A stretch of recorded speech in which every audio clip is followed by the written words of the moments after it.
beneath the silent seas of dust on the moon's surface, in a place humans once called the Sea of Tranquility, time had buried more than footprints. For 2,000 years, the stars turned, empires rose and fell, and the galaxy forgot Earth, but not everything was lost. Now, in the year 4225, a team of alien scientists stood where Neil Armstrong once stepped. They were not human. Their bodies were tall and slender, covered in smooth blue-gray skin that shimmered faintly under the harsh sunlight. Their eyes, large and lidless, blinked slowly as they scanned the ground with handheld devices that hummed like sleepy insects. They belonged to the Galactic Concordance, the peaceful alliance that now governed the Milky Way. Leading the team was Varlak, a Valneri scholar known across 5 spiral arms for her patience and sharp mind. She moved carefully, her 6 limbs working in quiet harmony, 2 arms holding tools, 2 steadying her balance on the low-gravity surface, and 2 gently brushing away layers of ancient regolith. The Valneri did not speak aloud unless necessary. Their thoughts traveled through subtle vibrations in the air. But for the sake of the multi-species team, Verlac used a soft, translated voice from a collar around her neck. "Here," she said, her voice calm but firm. The energy signature matches the anomaly. Beneath her feet, the ground gave off a faint pulse, steady, rhythmic, like a heartbeat buried in stone. The team had detected it weeks ago from orbit, a quantum echo, too structured to be natural, too old to be recent. Most ruins from the so-called lost species, as humans were now called, were scattered ruins of cities or broken satellites. But this was different. Using precision cutters, they peeled back a seamless hatch made of a strange alloy that hadn't rusted, cracked, or even dulled in 2 millennia. It opened without sound, revealing a narrow shaft that dropped straight down into darkness. Cold air, impossibly fresh, rose from below. Norlek descended first, her limbs gripping the smooth walls. The others followed. At the bottom, they found a circular chamber, no larger than a small home. In its center, floating above a pedestal of black crystal, was a sphere of pure light, soft, golden, and unmoving. Around it, symbols glowed faintly on the walls, circles, lines, and strange letters that looked like old Terran script. One of the younger team members, a furred linguist from the planet Zeth, gasped. "It's writing. Human writing, but clean, intact." Varlak approached the sphere. As her hand neared, the light dimmed slightly, then brightened again, as if recognizing her intent. A single phrase appeared in the air, projected in 3 languages, the Old Common Tongue, the Volnari script, and something even older, English, for those who seek not power but understanding. She hesitated. Then, gently, she touched the sphere. Instantly, the chamber filled with light, not blinding, but warm, like sunrise over an ocean. Data streamed into their neural links. Star maps, equations, engineering schematics, philosophical notes. It was not a weapon archive, not a history log, not a message of war or warning dot. It was a blueprint. Not just any blueprint, but the design for a starship so advanced, so impossible, that Verlak's mind struggled to process it. The ship could fold space not just between points, but between layers of reality. It could draw power from the faint whispers of the Big Bang still echoing in empty space. Its hull could heal itself using organic metal hybrids. Its core wasn't powered by fusion or antimatter. It ran on something called coherent consciousness resonance, a concept no known species had even theorized, and the name, written in bold letters at the top of the main schematic, made Verlac shiver. Project Prometheus. Final iteration. The team stood in stunned silence. One member whispered, "If they could build this, why didn't they?" That question would soon shake the entire galaxy. Back on the Concordance's central station near the black hole Sagittarius A*, news of the discovery spread like wildfire. Within hours, emergency channels lit up. Species that hadn't spoken in centuries sent messages. The Council, a gathering of the oldest and wisest minds from 23 civilizations, called an urgent session. Varlock stood before them, projected as a shimmering hologram in the Grand Chamber, a vast dome where delegates floated in gentle gravity fields. She presented the data, showing the ship's capabilities. The design wasn't just futuristic. It defied known physics. Yet every equation checked out. Every system was described in detail, down to the molecular structure of its fuel cells. The Lythari Elder, a being made of shifting crystal, spoke first. "This is a trap." The lost species were warlike. They destroyed themselves. Why would they leave behind a gift? The Zentari ambassador, a soft-bodied creature with glowing eyes, disagreed. "No, this feels kind." The notes mention ethics, restraint, even poetry. "Look here, in the margins. A ship that can cross time must never forget the value of a single life." But the Korathi warlord, Zeth, slammed his armored fist on the floor. "It doesn't matter if it's a gift or a weapon. If it exists, we must control it. If humans were capable of this, they were never weak. They were hiding their true strength." Murmurs filled the chamber. Fear, wonder, greed. Only one member remained silent. The human scholar, Kalen Rowe. He was not full human. His ancestors had fled Earth before the Great Silence, hiding on a frozen moon for generations. He looked young, with dark eyes and calloused hands from working old machines. He wore simple clothes, no armor, no tech beyond a datapad. When the room quieted, he finally spoke, his voice quiet but clear. "You're all missing the point. They didn't leave this to be used. They left it to be found. When the galaxy was ready, no one understood what he meant. Not yet, but the blueprints were real. And they proved something shocking: humanity. The species everyone thought was primitive, chaotic, and long gone, had reached a level of science and wisdom far beyond any current civilization. And they had walked away from it. Back on Luna, Varlock returned to the vault alone. She sat in the quiet chamber, staring at the sphere. She replayed one line from the files over and over. "We built this not to conquer the stars, but to protect them from ourselves." Outside, Earth hung in the black sky blue, quiet.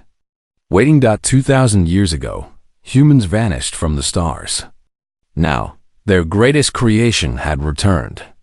Not as a weapon, not as a relic, but as a question. And the galaxy would have to answer it. The Galactic Council met again, this time in full assembly. The chamber buzzed with tension.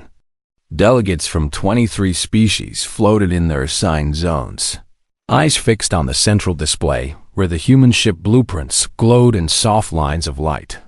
No one spoke at first. The silence was heavy, thick with questions no one knew how to ask. Verlague stood before them once more, her 6 limbs folded calmly. She had spent days studying the data. Every part of the ship, its engines, its hull, its core, was built not just with science, but with something deeper. Notes were scribbled in the margins of the schematics. "Remember kindness. Speed means nothing without direction. Do not fly if you cannot land with grace." These were not the words of warriors or conquerors. They were the words of teachers. Kalen Rowe floated near the edge of the chamber, watching. He had spent his whole life studying old human history. His people, the last known humans, had lived in hiding for centuries, preserving fragments of songs, stories, and science. They knew the truth others had forgotten. Humanity had not died out in fire and war. They had made a choice. Now, with the blueprints revealed, That choice had to be explained. An elder from the Lithari finally broke the silence. If this ship is real, why was it never built? Why hide it under the moon like a secret? Kalen stepped forward. His voice was quiet but clear. Because they were afraid. Afraid? The words stirred the room. Fear was a weakness in the eyes of many species. The Karathi, especially, looked disgusted. Kelen continued. 2,000 years ago, Earth was burning. Not from bombs, but from inside. Humans had reached the stars, yes. But they also built machines that thought for themselves. They split atoms to power cities, but also to destroy them. They could heal disease, yet they let millions starve. They were powerful, but not wise. He paused, letting that sink in. Then something changed. A great war ended, not with victory, but with shame. After that, the smartest minds on Earth came together. Not generals, not kings, scientists, poets, teachers, even children. They asked one question: what kind of future do we deserve? The room was silent now. They realized they had the power to build anything, Kalen said. A ship that could outrun time. A city that could float among the stars. A weapon that could erase whole planets. But they also knew, if they built those things while still full of anger, greed, and fear, they would only spread their sickness to the universe. A Zenthari delegate floated closer. So they stopped? Yes, Kalen said. They stopped exploring. Stopped sending signals. They turned inward. They sealed their best ideas, not to hide them, but to protect the galaxy from what they might become if they used them too soon. Varlak added, that's why the vault said, for when we're ready. They weren't talking about themselves. They were talking about us. The Korathi warlord, Zeth, snorted. Foolishness. Strength is strength. If you have power, you use it. That's how empires rise. Kalen looked at him, not with anger, but sadness. That's how they fall, too. Outside the chamber, news of the debate spread. Across the galaxy, species argued. Some called humans cowards. Others called them saints. Most were simply confused. How could a species reach such heights? And then walk away? But the truth was deeper than anyone knew. In hidden archives recovered from old human satellites, fragments of the final global broadcast from Earth were found. The recording was damaged, but enough remained. A woman with tired eyes and a gentle voice spoke to the stars. We are shutting down our deep space networks today. Not because we've failed, but because we've learned. We will stay quiet. We will heal. And if one day someone finds what we left behind, we hope they've learned too. That message had been sent 2,000 years ago. No one had heard it until now. Back in the council chamber, the debate turned to what to do next. We must build it, said a young engineer from the Helion Collective. Even a small version could change everything. Clean energy, faster travel, healing fields. But what if it fails? Asked a Velnari advisor. The design uses systems we don't understand. It blends machine and life in ways that break our laws of physics.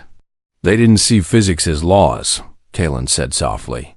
They saw them as suggestions, rules that could be gently bent if your heart was in the right place. That idea made many uncomfortable. Science was supposed to be cold, hard, exact. Not guided by feelings, yet the blueprints insisted on it. The ship's core required harmonic alignment between pilot and vessel, a phrase that made no sense to alien minds. Tests with artificial minds failed. Simulations crashed. The design refused to work without something the files called soul resonance. No one knew what that meant, except perhaps the humans.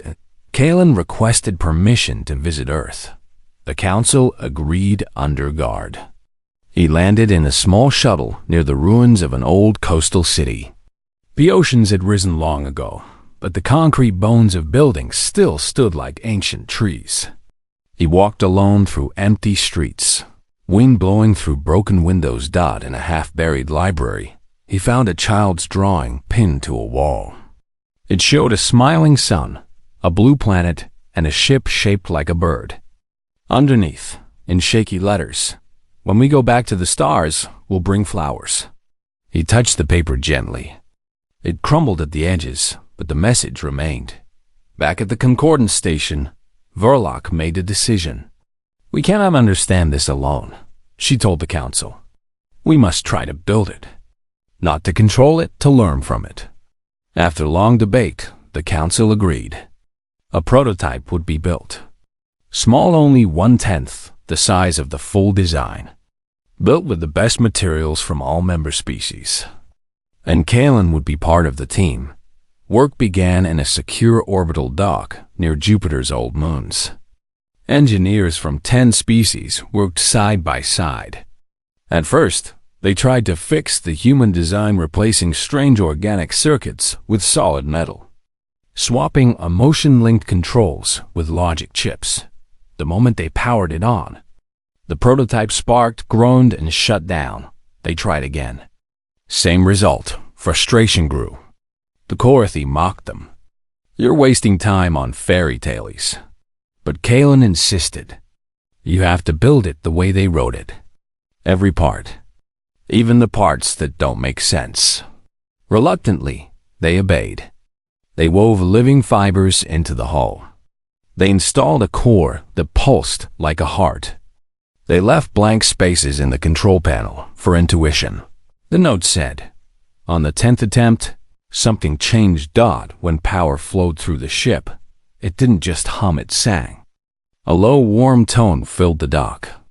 Lights glowed gold, not blue. The hull shimmered, as if breathing. And for the first time in 2,000 years, a human-designed starship came alive. Not fully. Not yet. But enough to prove one thing. Humanity hadn't been dreaming. They had been waiting. The data streamed back to the council. Elders who had doubted now sat in silence. Even Zeth, the warlord, watched the feed without speaking. Kalen stood on the observation deck, tears in his eyes. He whispered words no one else heard. "We're ready now." But the galaxy still wasn't sure. Some saw hope in the ship's gentle light. Others saw danger. If humans could build this while hiding on one planet, what could they do if they returned? And deep beneath Earth's oceans, in places no scanner could reach, the last true humans felt the ship wake. They opened their eyes. They listened. And they knew the time of silence was ending. But they would not return with weapons. They would return with questions. Just like their ancestors did. And somewhere in the dark between stars, the blueprint's promise echoed. Technology without wisdom is noise. With wisdom, it becomes music. The prototype ship floated in the orbital dock, quiet and calm. It looked small, barely the size of a shuttle, but it pulsed with a soft golden light, like a heartbeat made visible. Engineers from 10 species watched it from behind thick glass, their faces full of wonder and worry. The ship had turned on. It had not exploded. It had not attacked. Instead, it hummed a low, soothing tone that made even the most anxious minds feel calm. But not everyone was pleased. Warlord Zeth of the Korathi Dominion stood in the command center, arms crossed, his armored plates clicking with every breath. His species valued strength above all. To them, peace was weakness, and mystery was danger. "This is a trick," he growled. "A human trick. That ship is hiding something."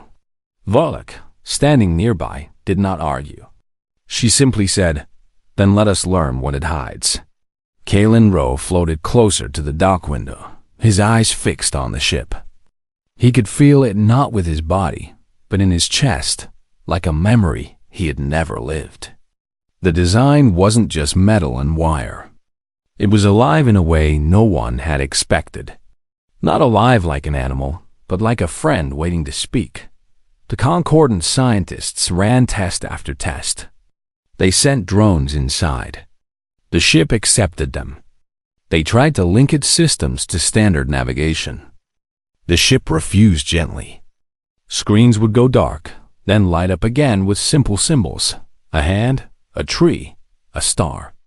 No words, just feelings. It's not broken, Kalen told them. It's choosing. How can a machine choose? Asked the Lithari engineer, his crystal face flickering with doubt. Because it was never just a machine, Kalen replied. It was built to grow with its crew, to learn, to care. That idea made many uneasy. Machines were tools. They did what they were told. This ship seemed to have its own mind, and its own morals. Then came the real test. The Concordants wanted to see if the ship could fly. Not far, just a short jump around Jupiter's moon Europa. But the moment they tried to load standard pilot software, the ship shut down completely. Lights dimmed. The hum stopped. It was like it had fallen asleep, or turned away. It won't accept artificial control, Vorlik realized. Kalen nodded. It needs a living pilot. Not just a body and mind that understands balance. Not just logic, but heart. No one wanted to risk a real person. But Kalen stepped forward. I'll do it. The council debated for hours. Sending a human, especially one tied to the lost species, was risky. But they had no choice. No one else could connect with the ship. They suited Kalen in a simple flight suit. No weapons, no armor. Just him and a breathing mask. He walked into the ship alone. Inside, it was warm. The walls were smooth, glowing faintly. The cockpit had no buttons, no levers. Just a seat shaped like a cradle and a clear dome above that showed the stars. Kalen sat. He closed his eyes. He didn't try to control anything. He just listened, and then the ship answered. A soft light wrapped around him. Data flowed not as numbers, but as feelings. Distance became warmth. Speed became rhythm. Danger became a quiet warning, like a friend's hand on his shoulder. He opened his eyes. Let's go, he whispered. The ship lifted gently from the dock. No roar of engines. No shaking. Just a smooth rise, like a leaf caught in a breeze. It flew past Europa, circled once, then returned. Total time, 12 minutes. When Kalen stepped out, he was smiling. It's not a weapon, he said. It's a teacher. The data confirmed it. During the flight, the ship had adjusted its path to avoid disturbing ice microbes on Europa. It had used less energy than predicted, drawing power from background starlight.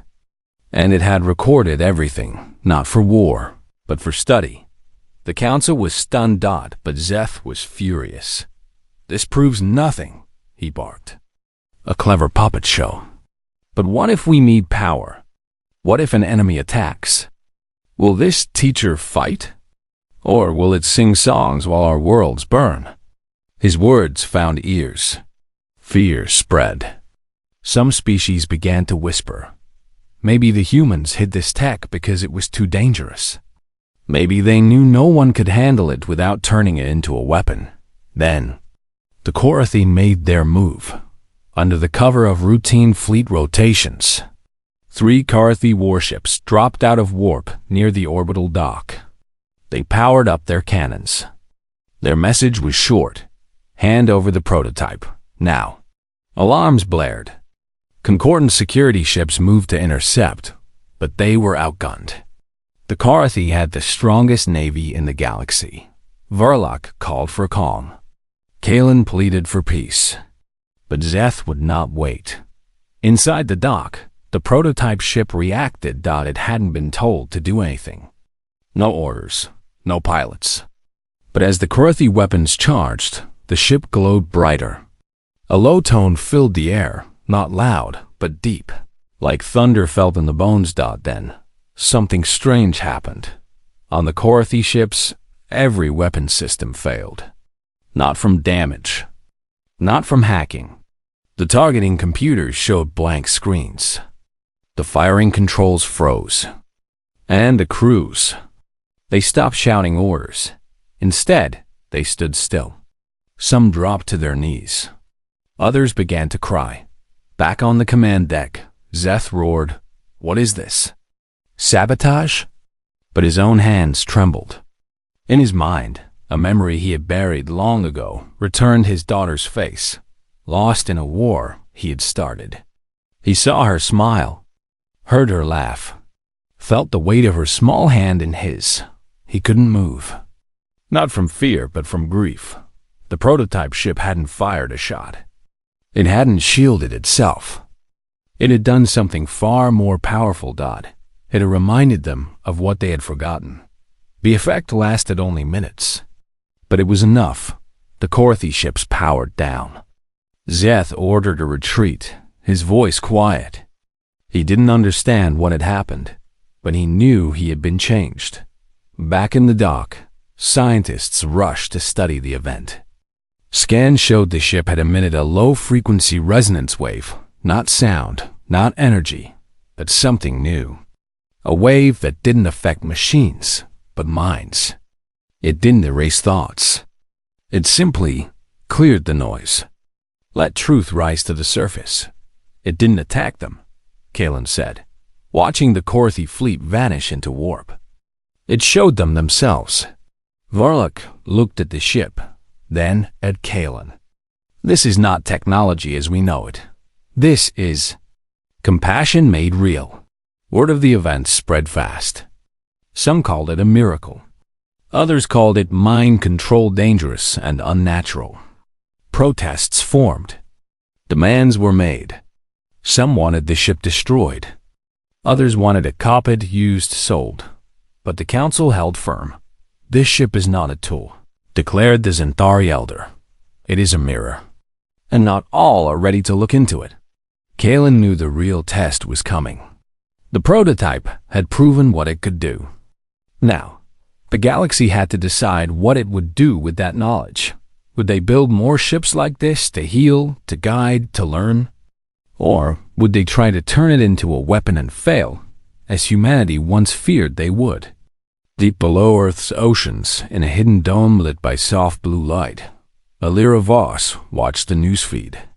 She was older now, her hair silver, her eyes sharp with wisdom. She had led her people through centuries of silence. She had waited. Now, she turned to her council of elders, men and women who had never known war. Only study and care. They've found it, she said. And they've seen its power. One elder asked, "Do we reveal ourselves?" Alira paused. She thought of the Corothy warlord weeping in his cockpit. She thought of Kalen, alone in the ship, trusting it like a friend. "Not yet," she said. "But we prepare.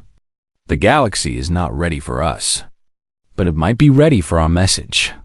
Above, the prototype ship floated in silence, waiting. It had not chosen sides. It had not fought. It had simply reminded beings of their own humanity, something even aliens could carry, if they chose to. And in that moment, the stars seemed a little closer. Deep beneath the Pacific Ocean, where sunlight never reached and pressure could crush steel like paper, a quiet world hummed with life. Hidden under miles of water and rock, shielded by layers of magnetic silence, the last true humans had lived in peace for 2,000 years. Their city was not made of metal and glass, but of living coral, recycled stone, and soft light grown from algae. Trees grew indoors. Children played in gardens that floated on gentle currents. No weapons hung on the walls. No armies trained in secret. They had not hidden out of fear. They had hidden out of care. Alira Voss stood on a balcony that looked out into the deep ocean. Bioluminescent fish drifted past like stars. She was the speaker of the last enclave, the one chosen to carry the memory of Earth's last promise. She had watched the galaxy through silent sensors for decades. She saw the wars, the alliances, the slow crawl toward wisdom. And now, she had seen the prototype ship awaken. She knew what it meant. They're testing it, she said softly, not to anyone in particular. And it's testing them back. Behind her, a young woman named Mira approached. She carried a data slate showing the Korathi retreat. The warlord wept, Myra said, wonder in her voice. He remembered his daughter. Elira nodded. That ship was never meant to fight. It was meant to remind, to wake up what's already inside. She turned from the ocean view. It's time. Myra's eyes widened. Time to go back? Time to speak, Elira corrected. Not to rule, not to return as saviors, but to say, we are still here, and we remember why we left. In a chamber at the heart of the enclave, the ancient network came alive. For centuries, it had slept dormant beacons buried on the moon, Mars, Europa, even distant Pluto. Now, Elira gave the signal. One by one, they turned on. Not with noise or fire, but with light. Soft pulses, like heartbeats, sent through quantum threads that spanned the solar system. Across the Sol system, long-dead stations blinked to life. Solar panels unfolded. Water purifiers hummed. Gardens inside sealed domes began to grow. The silence was over. On the Concordance station near Jupiter, alarms sounded not of danger, but of surprise. New energy signatures. A technician cried. All over the Sol system. Human origin. Kalen Rowe heard the news and ran to the observation deck. He saw it with his own eyes. Lights flickering on Mars. A signal from Titan. A garden dome blooming on Ceres. Humanity hadn't vanished. They had been waiting, watching, preparing. His hands trembled. He had spent his life believing he was one of the last. Now, he knew the truth. He was not alone. Meanwhile, the Korathi fleet limped home. Warlord Zeth sat in his command chair, silent for days. He had tried to take the ship by force. Instead, it had shown him the face of his daughter, the one he sent to war at 16, never to return. He had buried that memory under orders, victories, rage. But the ship had dug it up gently, like a gardener uncovering a seed. He did not speak of it to his crew. But something in him had changed. Back at the orbital dock, the prototype ship glowed brighter. It seemed to sense the awakening across the system. Its hum deepened, as if singing to its kin. Verlek watched from the control room. They're coming, she said, not with fear, but awe. Who? Asked a young engineer. The ones who built it. On Earth, hidden doors opened in mountains, deserts, and ocean floors. Small shuttles, sleek, silent, shaped like birds, rose into the sky. They carried no weapons. Only people. Scientists, artists, teachers, elders, children. Their message was simple. We are not your enemies. We are your neighbors. The Concordance Council went into emergency session. Panic rose. They've been hiding among us, cried a Lithari delegate. What else have they kept secret? But the Zentari elder floated forward. Or what if they were giving us a chance to grow, to prove we could be trusted with their knowledge? Kalen stood before the council again, his voice stronger now. They didn't hide to deceive. They hid to protect you from what humans might become if they rushed back into the stars too soon. Just then, a new signal arrived not from a ship, but from Earth itself. A single voice, calm and clear, broadcast on every channel. This is Elira Voss of the Human Enclave, the voice said. We do not seek power. We do not ask for forgiveness. We only ask this. Let us walk beside you, not above you. Let us share what we've learned, not as masters, but as friends. Silence filled the chamber. Then, Volok spoke. Let them come. One by one, the council members agreed. But not all were ready to trust. Zeth, still shaken, received a secret message from hardliners in the Corythi Command. If humans return, they will demand respect. They will shame us for our wars. Destroy their hidden cities before they speak. His hand hovered over the command to launch missiles. He saw his daughter's face again.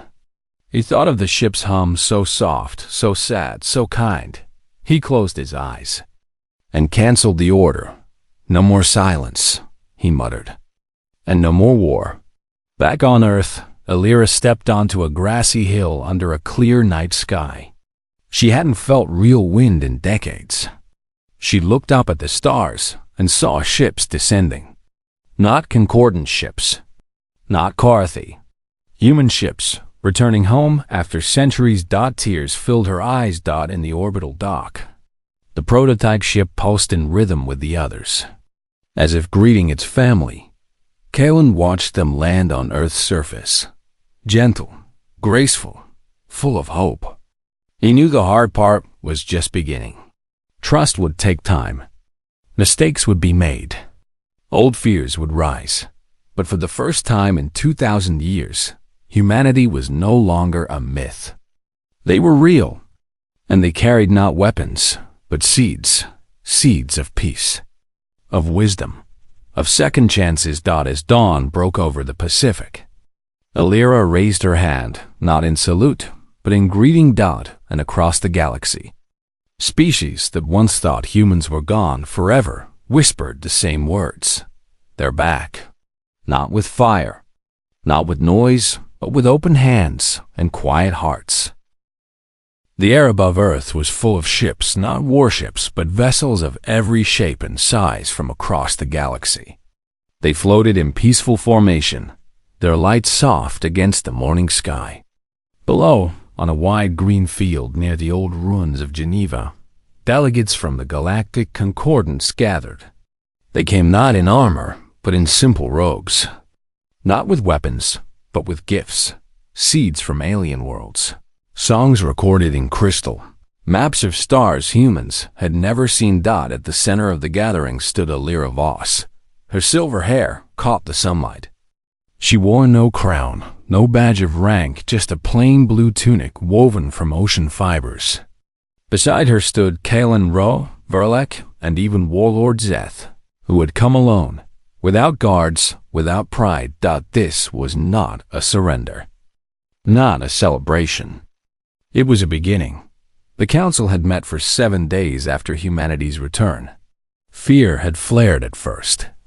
Old stories of human violence were dragged up. But then they watched. They saw humans share food with strangers.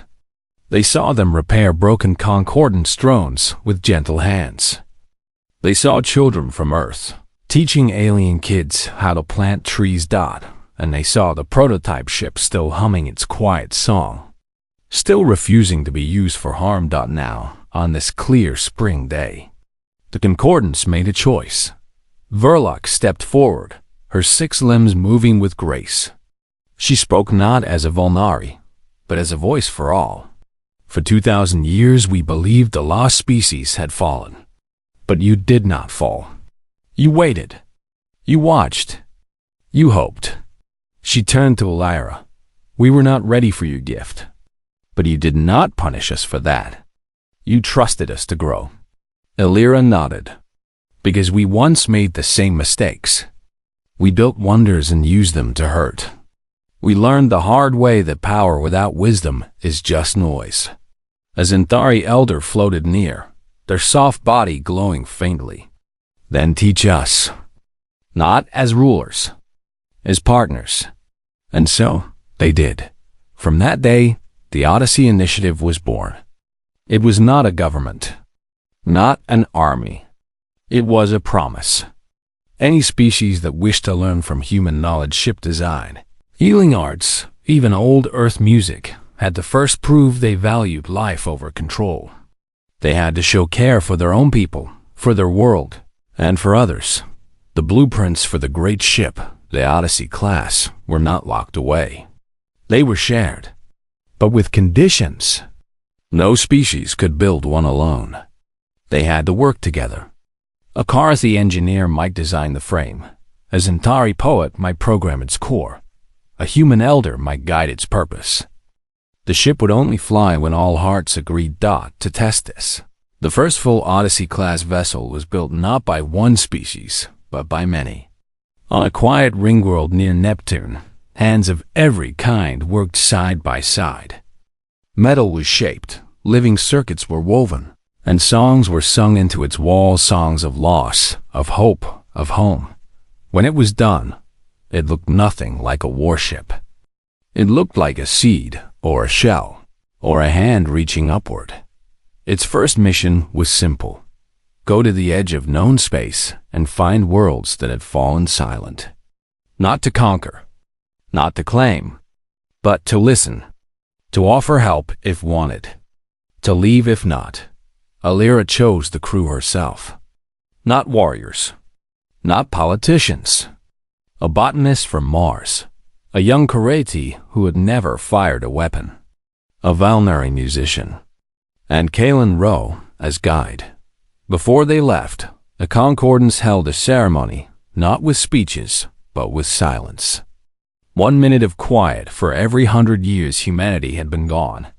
2,000 seconds of stillness, as the wind moved through the trees and the stars watched. Then, the ship launched. It did not roar. It rose like breath, leaving a lung-smooth, natural, certain. As it climbed, its golden light spread across the sky, not blinding, but comforting. People on Earth looked up and smiled.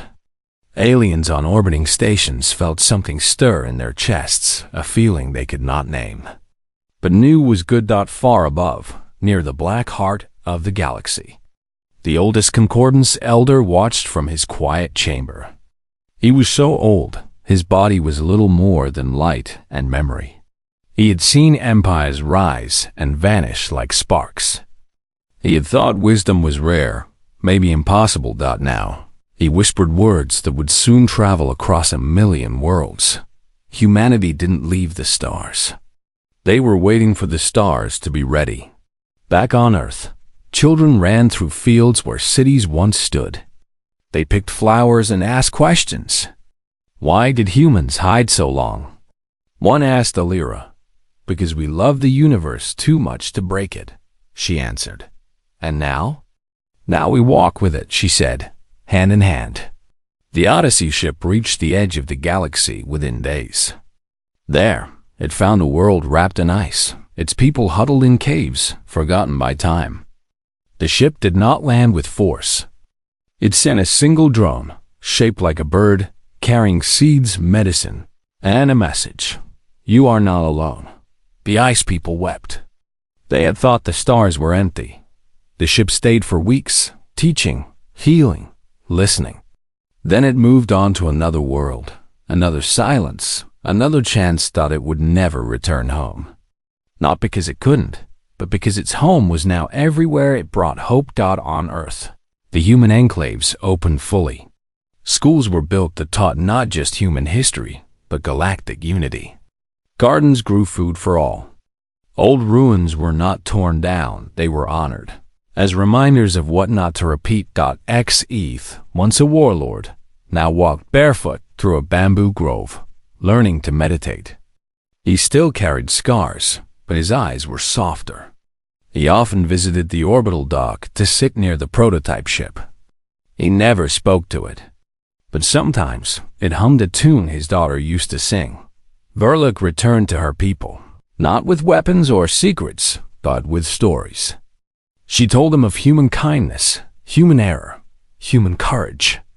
The Valnari began to change, not all at once, but slowly like rivers carving stone.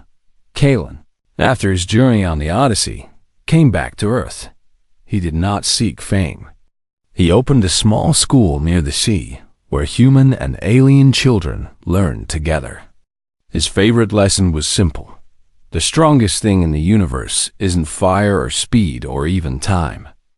It's the choice to be kind when no one is watching.